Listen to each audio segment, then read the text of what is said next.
For all of human history, we thought we were alone in our own skin.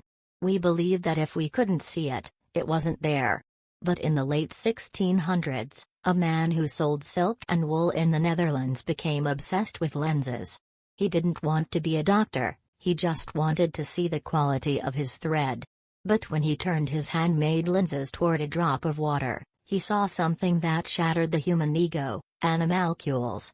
Millions of tiny, living creatures that no human eye had ever seen.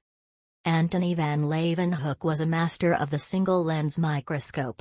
While other scientists were using big, clumsy double-lens versions that were blurry, Leeuwenhoek made tiny, powerful beads of glass.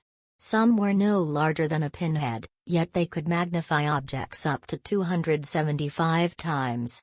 He was so protective of his process that he never told anyone how he made them. For decades, he was the only person on Earth who could see the invisible, the first person to ever see a bacteria, a red blood cell, and spermatozoa. Leeuwenhoek was a man of intense curiosity. One morning, he decided to scrape the plaque from his own teeth and put it under his lens. He wrote to the Royal Society in London, describing many very little living animalcules, very prettily moving. He was looking at the bacteria in his own mouth.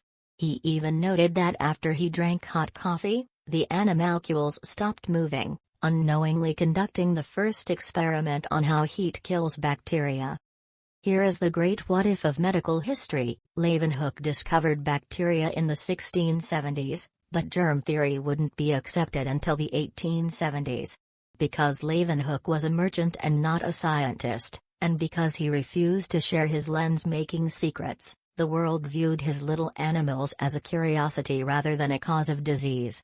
For 2 centuries, doctors continued to operate with dirty hands, unaware that the invisible monsters Leeuwenhoek had found were the ones killing their patients.